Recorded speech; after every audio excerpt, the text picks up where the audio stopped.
That's Dade Shoutout. My name is Richard Candia. I'm a realtor with Avanti Way and have the privilege of serving on the board of directors of the South Dade Chamber of Commerce. Every week we invite a community business or partner and learn a little bit about what they do, why they do it better, and how they bring service and value to our community. Today we are joined by Ms. Jennifer Rodriguez. Jennifer is the development manager for Patches. Patches is a licensed, nonprofit medical facility specifically designed and founded to help the most vulnerable members of our community. Welcome. Thank you so Thanks for much. joining us today, Jennifer. Thank you for having me. Appreciate it. I would like for you to tell me what I just said, what it means. Sure. Nonprofit medical facility for the most vulnerable of our community. Yes. So we are a medical center staffed by nurses and therapists, physical therapy, occupational therapy, and speech therapy. And we care for medically fragile children ages birth to 21 years of age. We're open Monday through Friday, 6 a.m. to 6 p.m. So we're kind of like a daycare facility, but specific to children with special needs. Why is the nonprofit part of this so important? The nonprofit portion of it is so important because we are not in this for a financial gain. We're in this truly because we are passionate and we care deeply for these children. There's a great need for this service in South Florida, and our founder, Kyle Smith, she saw the need and she made sure that she did whatever she could to provide the service so that families in South Florida didn't have to struggle to figure out how they were going to care for their children. It's not only services for those kids, but also for those families. Absolutely. A lot of these families, they have multiple children in the household. They work full-time jobs. They need to work to be able to sustain their household. And because of Patches, they're able to go out into the community, serve on church groups, take care of their other children in the house, and also feel safe knowing that their children with these special needs are being cared for by medically trained staff. Special needs, not just in their conditions, but in the treatment that they require. Absolutely. They need somebody that's trained in giving whatever medication and those kind of things, no? Correct. So all of our children, they have a medical diagnosis. We have a plan of care that's given to us by a medical doctor, and we carry out all of those orders. So sometimes it's a respiratory treatment, it's medications. We also have plans of care for all of their therapy services. Sometimes people don't understand, even as far as speech therapy is concerned, our children can't eat the same way that you and I can. So if there is a specific order from a doctor, we have the staff that are trained to make sure that we carry that out. This is the areas I'm reading here. Only nonprofit facility that is specifically for children with complex medical conditions. Definitely complex medical needs. And there is one other nonprofit organization. Jackson has something similar, but not to the scale that we provide service for. We're licensed for 75 children, and right now we're the only center of its kind that is a nonprofit organization of that size. Got it. Some of these children, so the insensitive question: how do you get paid for the services that you give? So we do get some Medicaid funding. We are funded by Medicaid, and we also receive some reimbursements for therapy services. However, the difference with our center, and this is something that our founder was really adamant about, is that we never turn a child away regardless of their ability to pay. So if there is a family that doesn't qualify for Medicaid, we take them at no charge to the family. Maybe we need to back up a little bit and talk a little bit about the founder, Kyle. Yes. She sounds special. She is amazing, yes. Give me a little bit of, I know there's a story there of why she was motivated. Absolutely. So years ago when Kyle was in school, this was actually a research project for her. So she went out into the community, did some research, and she found that there was a great need for a facility like this. But it started with her finding out about a family who had a child who had medical needs. There was an issue with getting electricity to the home. The family ended up having to take their child to the hospital. There was some issues with transportation from their home because they were in the Redlands community.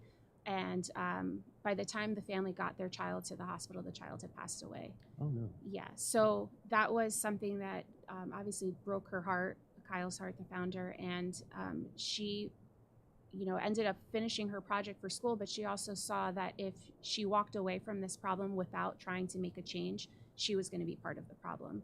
And that's what kind of got the ball rolling. It took a lot of legislative change because there weren't facilities like this yet, and we had to have legislation involved so that we can make sure that this service was going to be provided, funded with Medicaid, so that we can get some reimbursements. And then we also had to go through the process of getting the licensure for it.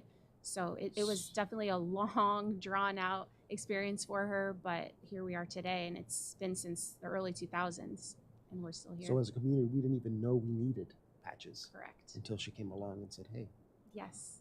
Okay, that's the difference between her and most of us, right? She sees something and... Absolutely. And, okay. Give me the limitations on service and the people that you provide. There's some limitation. There's an age limitation. Correct. So we are licensed to care for children ages birth to 21 years of age, and our children have to have some form of medical diagnosis. So there are times where, let's say, a patient has Down syndrome or is autistic.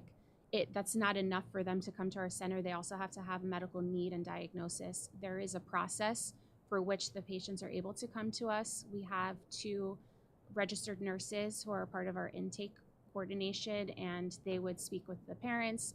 They would get information from them as far as their birth story, diagnoses, and then we would also need to obtain paperwork from their medical doctors. And then with all of that information, we'll be able to determine if the child is able to come to our center and receive service. There's an economic test. If I have is there an economic test that I have to pass? In other words, No. So a lot of our families do receive Medicaid insurance funding for their child's medical needs. Really, that's all the requirement would be. But again, as I had mentioned earlier, Kyle will never turn a child away regardless of their ability to pay. So even if they don't qualify for Medicaid funding, they can still come to our center. Okay. By the location where you're at, you're in Florida City. Correct. There's a certain type of patient, a certain type of family that you're serving. Yes. So a lot of our patients do come from migrant families. We have a lot of people who, don't make a lot of money, all things considered, in this rough economic time. But we also have families that are working families, and they have amazing jobs. So there's quite an array of financial status amongst our families. So thank you. I was trying to think of a word as well. You beat me to it. Well, tell me a little bit about you. You are the development manager, which, by the way, is the fundraising person. Correct. Okay. How did you get there? What is your background? So I began working at Patches as a nurse. I was there for about 3 years as a nurse.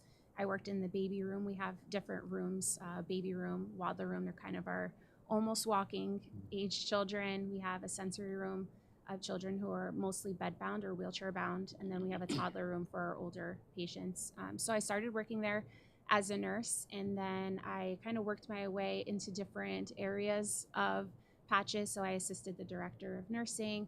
I also helped oversee our education and food programs at Patches. And then I transitioned into this role with the development team. And it's not just fundraising, but it's really just helping to get the word out about Patches. A lot of people don't know we exist.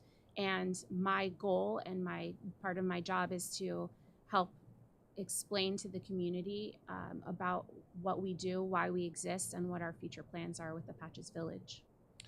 Let's take a little slight deviation, and I want to do this throughout our conversation. Sure. One of the interesting things that I found on your website, which I don't know if the website's scrolling underneath there, it's patchesvillage.org. If you go on the banner, you go to the far right, it says, how can you help? And you hover over there, it says there's a wish list. Yes. A wish list of items and tools that the facility needs. And I, as a donor, I can either go and buy one of those things and bring it to the facility. But I also noticed that you made it really, really easy. I can click, and for instance here, under $500, there's an office chair. This is office chair for folks that are working. Correct, yes. Okay? I can click on that and dedicate my $100 towards the chair. Yes. And I, as a donor, know exactly what the money is being spent for. Yes, absolutely. Okay. So there's also under $500, there's need for a speech therapy, baby items like what? So for speech therapy, a lot of people don't recognize that even just a bottle that you use and the nipple on the bottle to provide feedings for a child is very specific to that patient, especially at our center. So we have different size bottles, different types of bottles, all dependent on what the child's specific need is. And a lot of times that's not provided by the family because they wouldn't know They any wouldn't know. better. Right. So our speech therapy staff would help determine what those needs are for the child, and then we would provide it for the patients. Something that people don't realize or recognize either is that all of these items we do not receive any reimbursement for. So the day-to-day expenses, baby wipes, baby food, the bottles, anything that the therapy staff provides for the patients, mats. The nurses will provide different toys specific to what the child's capabilities are. We don't get any reimbursement for that. So we rely solely on the community and donors. Wow. You mentioned speech therapist. Gives me an opportunity to ask you about the different types of services that are offered there at Patches. Can you just give me an idea? Sure. Not doesn't have to be total, but just give me. Yes. So we have therapies as far as speech therapy. We have occupational therapy and physical therapy. We have our nursing staff that's able to provide respiratory therapy services. And what's unique about Patches is we staff our own therapies. So there are other facilities like ours that are for profit, but they have to rely on hiring like their own therapy services, and they use different. I guess I don't know how to explain it, but they would have to rely on an outside market to bring the therapists in. And a lot of times we can't necessarily rely on having them consistently. They'll come whenever. Oh, I can make it maybe Monday, Wednesday, but that doesn't work for our children. We need to make sure that they have all of those therapy services daily. And so that's what's different about Patches is we staff our own. For those of us that may not be aware of these kind of needs, I was looking at the type of disabilities or needs that these children have. These are terminal. They can be terminally ill. Yep. They can be born premature, that they have up until a certain, they just get their strength and they need to be able to, even recovering from complex surgeries. Yes. Yeah. So those parents just may not be able, have the capacity to help them. Yes, there's a wide array of diagnoses. So a lot of our children are, like you said, born premature, and they'll be with us for years. We have quite a few patients now who are toddler age, and they started with us as premature babies. I know specifically one little boy, he was in my room when I was working as a nurse there. He was a 25-week-old preemie. No kidding. Yes, and now he's going to be headed into kindergarten in the next school year. Yeah, he's doing really well. And so that's another great story that we get to tell is a lot of the patients that come to us, so if it's Down syndrome, cerebral palsy, if there was some kind of traumatic injury throughout their life and they're with us, we also get to see that story in the transition when they get to assimilate into their normal peer groups. So in the case of this little boy who's a 25-weeker, he's going to be starting kindergarten, and we're preparing him for that transition with our on-staff teacher. Does he, focusing on him a little bit, does he still receive services from Patches? Yes, yep, Okay. He's there full-time still. He had a seizure disorder. He would come to us, and the nurses would monitor to make sure there wasn't any seizure activity, and if there was, we would intervene to make sure that he was kept safe. And then if he had any medications for his lung issues, because a lot of the preemies, that's a big issue, is their lungs haven't developed quite yet, and we're able to monitor that. It seems like for you to do your job, you almost have to have your background as a nurse. It certainly helps to tell the story. It's definitely unique. We work with a consultant who does this for a living. He works with different organizations to help the fundraising effort, and he's always said that it's definitely unique to have a nurse who understands the entire program. Speak the language. To speak the language, to kind of explain the stories. And it's definitely making a difference when I even tour people. We'd love to have people come and visit. And because of my background as a nurse there, I'm able to tell the stories of the children and make it more personal. But you're not doing this by yourself. No. There's tell me about the groups that you have that are dedicated to raising awareness and funds for patches. Absolutely. So we definitely work with a lot of the organizations in the community. Recently, we had donations from the Rotary of Homestead, Kiwanis of Homestead. We have just recently built our board of directors. So that's a very eclectic group of people. Get them to work. Okay. Yeah. Get to work. And they're amazing. So, and they work in all different types of careers and industries. We have a lawyer, we have a councilman of Homestead on our board. We have someone who founded Driftwood Capital, an investment firm. And then we also have a fundraising group. It's called Heartbeats for Patches. Talk to me about that. They're an amazing group of women who got involved with Patches years ago. They also saw a need and understood what the needs were because we are a nonprofit organization. So now they've kind of spearheaded all of our big fundraising events, specifically our golf tournament that we host every October, which brings in a lot of donations. And it's also a great way to get the community involved because we get a lot of big sponsorships. Ideally, though, especially from your perspective, Mm-hmm.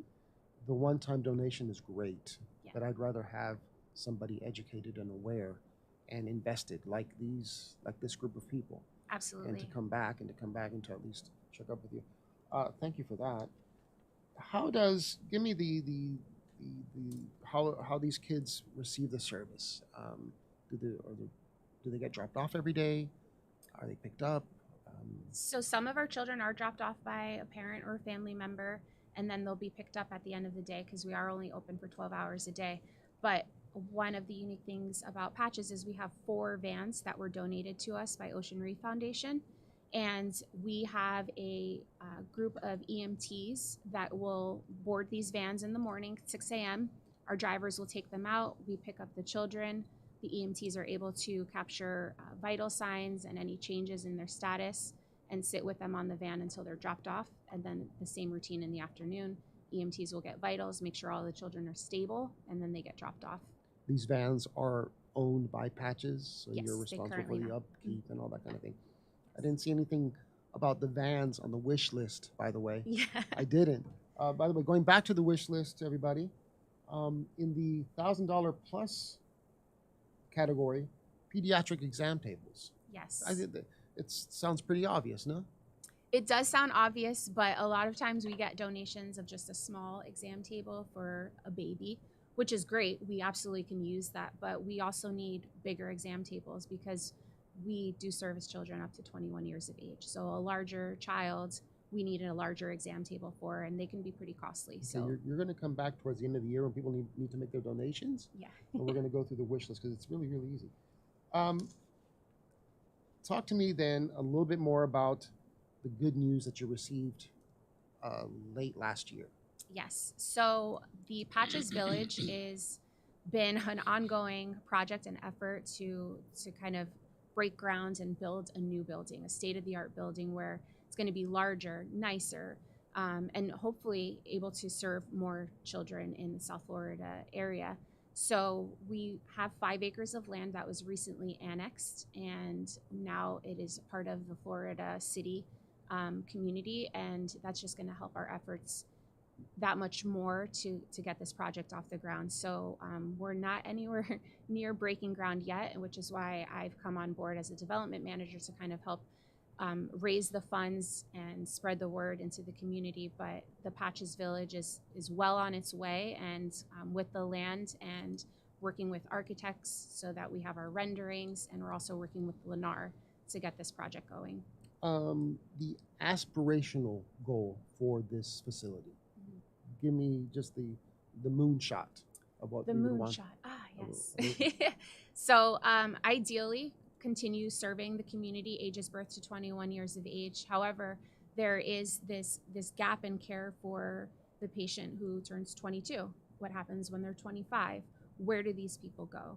And so there are adult community day programs for patients who are, above age 21, but not specific to that young adult group. So hopefully in the near future, that's going to be the long shot, is that we can expand our reach to, of course, children, obviously, but also that young adult community. And we'd also like to just be able to provide more services to make it as easy as possible for these families.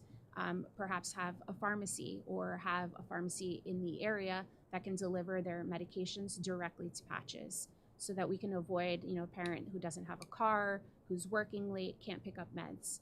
We'd also like to have maybe continued therapy services, but also a mental health portion of it too, so that we can make sure that the families have whatever they need for their children. So really the scope of whatever a child needs to, to thrive with their medical diagnosis, but also into the community at some point, we'd like to be able to provide that for them. We have spoken so far about the origin, which is very motivating and inspirational. We've spoken about the services that Patches gives, and really gives. You guys are just giving. The type of people that are using the services. So everything is very, very positive. What are some of the challenges that Patches is facing?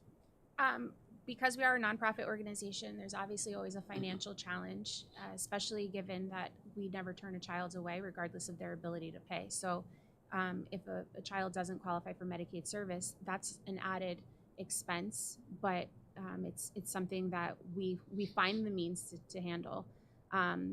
Another barrier and an issue that we've seen, especially since the pandemic, is being able to hire nurses and retain them, hire therapists and retain them. So we're competing with big hospitals, Jackson, Baptist, all these hospitals who have the means to pay their nurses a really nice salary. And because we are a nonprofit, we just don't have that capability. All of the nurses, all of the therapists, all of the staff really at Patches are truly there because they're passionate and love these children. I mean, a lot of the nurses, you can go and be a travel nurse and make quite a nice salary, but that would be the easy thing to do. It's harder to stay somewhere, and a lot of these stories are sad, but for us, it's like a family, and we take great pride in the care that we provide there. But it's become an issue since the pandemic, trying to retain our nurses. You're competing with there's a lot of need on the medical, Right. medical, community-wide. There's a lot of need, and this is very, very specific, and it's hard work. Definitely. It's hard work. I went down the rabbit hole a little bit and visited the Heartbeat for Patches webpage, and they have they're very active. Yes. You can even adopt a child, sort of, through the website. Again, in the same way that the wish list. Let's go back to the wish list real quick. Correct. Another item that those of you that are listening or watching, we need. Oh, this makes sense. Special needs car seat. Yes. Special need car seats. I can't tell you how many times, and it's frustrating for me, but it's also sad, and I can sympathize and empathize with these parents, but they don't have the financial means to get specialized car seats for a lot of these children. Some of these kids can't hold their head up on their own, or they've grown and they need a larger car seat, and the parents just can't make it happen. So they're definitely expensive, and I know that there are programs in the community, but not all of these programs, can provide a special car seat or the type of car seat some of these children do need. So it's definitely a big wish list item for us. I like that. Give me when we're looking at immediate needs, then besides staff, what else would you put in as an immediate need? Just the day-to-day expenses. So we always need baby wipes. We always need diapers of all sizes. That's on the wish list. That is on the wish list, yes. We have a lot of therapy tools that are an immediate need in order to provide safe care and to really provide therapy services that are going to help with the progression of their diagnosis or their limitations. There's a lot of needs in the therapy department. So we have some mats that are on the wish list. Mats, it seems so simple, and you think, okay, I bought a mat 10 years ago, you should still have it. Well, if there's a tear in the mat, that material inside the mat could be hazardous to the child. So there's a lot of things that we need, but then there's also the upkeep of it, and things just need to be replaced, from time to time. So those immediate needs, they're all on the wish list, but I would say that the greatest need, obviously retention of staffing, being able to hire people, but also, the day-to-day, the diapers and all of that. Well, I'm blown away by the breadth of services that Patches is providing. I did not know how big of a resource you are for our community. So thank you for being there, and thank you for the work that you're doing. Thank you. Of course, the other challenge is not just the fundraising, but getting the word out. Absolutely. And we're going to do our best to get folks there. You mentioned really quick, folks can come by and visit. We can get interested people that want to know a little bit more. Absolutely. They can call you and. Absolutely. I'm always available. They can call, email me personally, or they can call and email the center. But we are always open to having visitors because we want people to see what we do. And it's really the best way to understand how great the need is. Once you see the child, you see the staff, you but really also understand. how fantastic the work is that you're doing. Absolutely. Thank you for joining us today. Thank you so much for having me. I appreciate it. And thank you for spending some time with us today. I thought we would end off with a little brief video of what Patches is and what they do, where they're at. Please stay with us and watch that. But thank you for joining us. Thanks for coming back to South Dade Shoutout, and we hope to see you again. You got that, Julian?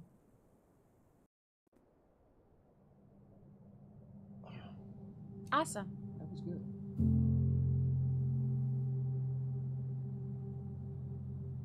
Patches is a nursing center for medically complex children. We take care of kids that have life-threatening illnesses, asthma, seizures, heart conditions, kidney failures, those kind of things. We realized that there was a glaring need for education and for services for these parents.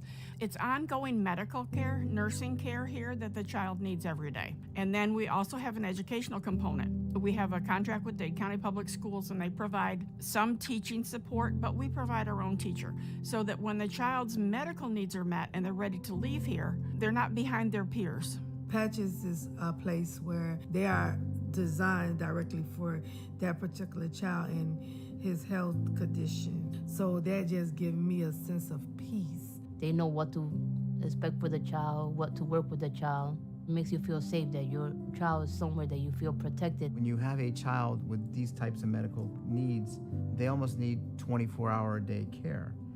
With Patches, they have the ability to bring their children to people who care for them throughout the day, letting them go out and earn a living, let them go out and do their jobs.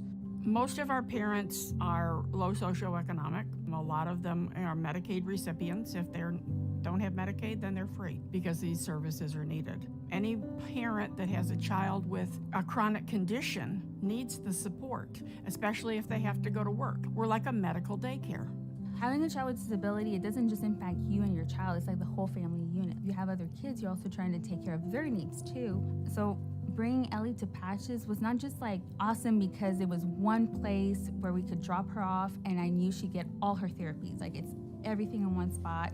And I feel because I know she's been taken care of during the day, like when she comes home, I can just enjoy her without the pressure of like doing all the therapies with her. This is a big operation. I think they're licensed for 70, 75 children. So that's a lot of responsibility, a lot of expense. You know, we fight every day for funding. We fight every day to give these children services. Fundraising is one of our vital components. In order to do what we need to do, we need to have the community support behind us. We take care of a lot of children in need in this community, but it's just not enough for us. We need to expand. The sad reality is there's so many children in need. We need to help more families and ultimately change more children's lives. Patches has 5 acres of land, and we've finally started the process of carrying out this vision, this dream, with an approximate 50,000 square foot state-of-the-art building that will accommodate more children, accommodate more services, and really be there in new ways for the families in the community. The nurses and the staff that are here because they want to be here. We have a child that's a spinal bifida here, and one day she had been to therapy and she'd done all the things that she was supposed to, and something inspired the child and she stood up and she walked. There wasn't anyone here that wasn't sobbing because that made everything that we did to that point for that child worth it, because that child walked. It's a big deal for us. Miracles happen here every single day. All you got to do is look. We have the dream, we have the land, and now we need the support of the community. Will you help us?